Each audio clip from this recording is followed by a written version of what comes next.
I got the mirror on my birthday. It was from Aunt Helen, someone I barely knew. My mom said she lived in some old mansion out of town, always sending strange gifts. This one was no different. A beautiful, antique mirror. The frame was gold, with intricate designs that looked like vines, twisting and turning around the glass. It had a certain weight to it, like it held secrets or something. "Wow, thanks, Aunt Helen," I muttered, though I wasn't really into antique stuff. But my mom was thrilled. "It's gorgeous, Melissa. Put it in your room." So that's what I did. I hung it on the wall across from my bed, where I could see it every morning.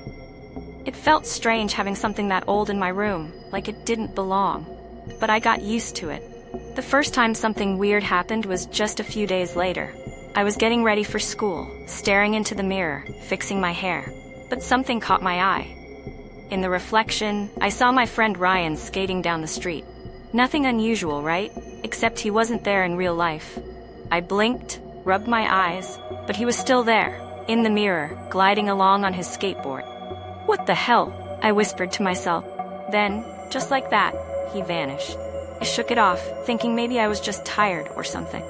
But later that day, Ryan told me he fell off his skateboard after school. He showed me the scrape on his arm as proof. I didn't think much of it at the time, just a coincidence, I told myself. But the next day, it happened again. I was brushing my teeth, and I saw Mrs. Patterson, my history teacher, standing in the classroom. She had a stack of papers in her hands and this serious look on her face. In the reflection, she said, "Pop quiz tomorrow. Be ready." I turned around, expecting to see her behind me, but of course, she wasn't there. It was just me, alone in my room. But the next day at school? Yeah, Mrs. Patterson announced a surprise quiz. By now, I was getting freaked out. Every morning, the mirror showed me something that would happen 24 hours later. Small stuff, like a kid getting bullied in the hallway, or my mom burning dinner. It was like a window into the future, but only 24 hours ahead. I tried to ignore it. I mean, who would believe me if I told them my mirror could predict the future? They'd think I was crazy. So I kept it to myself, hoping it would stop. But then things started to get darker. One morning I saw a car crash in the reflection. A blue sedan smashed into a tree. The windshield shattered. Blood splattered across the dashboard. It was so real, so vivid, I could practically hear the screeching tires and the crunch of metal. I stood there, frozen, staring at the scene until it disappeared. I didn't know who was in the car, but the next day, I found out. It was someone from school, a junior named Ben. He'd lost control of his car on the way home and crashed into a tree. He was in the hospital, fighting for his life. That's when I realized the mirror wasn't just showing me harmless things anymore. It was showing me tragedy, and it was always 24 hours in advance. I became obsessed with it. Every morning, I would wake up, staring into the glass, waiting to see what horror it would reveal next. Accidents, fights, even a robbery at the local cafe. It showed me everything, and I couldn't stop it from happening. I was just a spectator, watching helplessly as the future unfolded.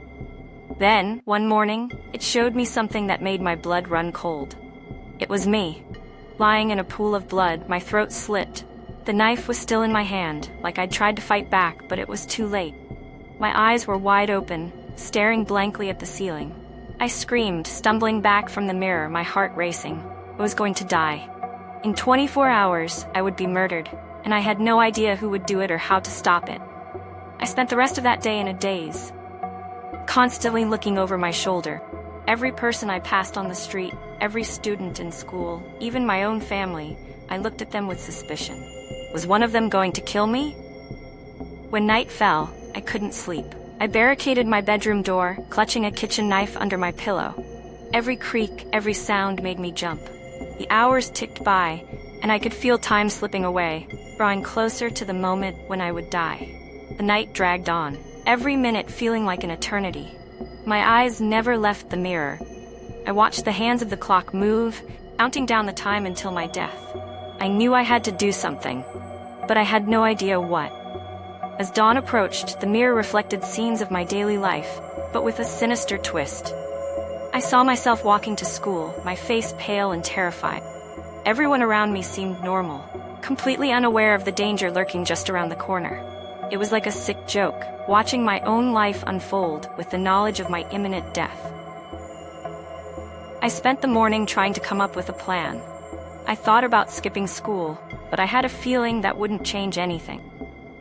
The mirror showed me that no matter where I went, I would end up in the same place, my death. So I decided to confront it. I waited for the moment, hoping that if I could understand how it happened, I might be able to stop it. I went through my day with heightened senses, trying to catch any sign of danger. Everything seemed normal until lunch. I was sitting in the cafeteria, my heart pounding, scanning the room for anything out of place. My friend Lisa came over, sitting across from me. She looked concerned. "Melissa, you're not eating," she said, her voice laced with worry. "What's wrong?" "I'm fine," I said, forcing a smile. "Just not hungry."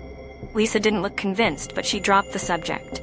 I kept my eyes on the entrance of the cafeteria, waiting for the moment the mirror had shown me. My mind raced through every possible scenario. As the clock ticked closer to the time shown in the mirror, I felt a cold sweat break out on my forehead. I kept glancing at my watch, and my breaths came in short, ragged bursts. My mind was a whirlpool of fear and desperation. Then it happened. I saw a shadow move towards me, and my blood ran cold. A figure emerged from the corner of my vision, a tall, menacing person in a dark hoodie.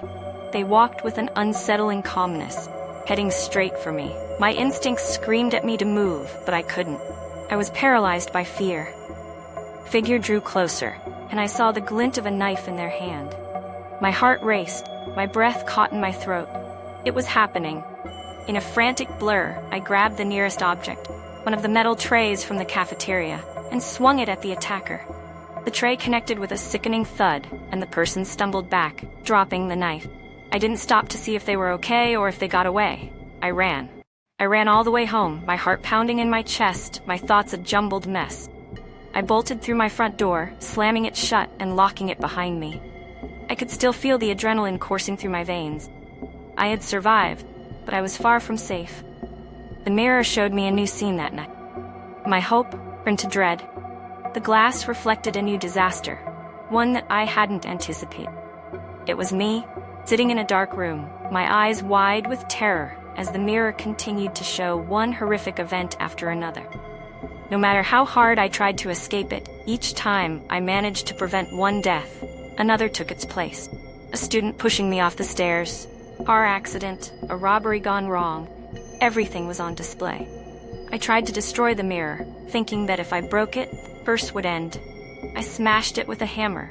The glass didn't shatter. It just showed more horrific scenes, as if mocking my attempts to escape. Days turned into weeks, and I became a shell of my former self. The mirror consumed my every thought, my every moment. I couldn't escape it. I needed to see it. I needed to know how my next death was going to be, so I could stop it. I stopped going to school, stopped seeing my friends. I isolated myself, spending every waking moment staring at the mirror, hoping for a way out. The more I tried to escape, the more the mirror reveled in my torment. I had managed to prevent my own murder. The price was far worse than I could have imagined. And so I remain here, trapped in this cycle, with the mirror as my only companion. It shows me the future. Future is nothing but a series of horrors. But I will escape them, every single one.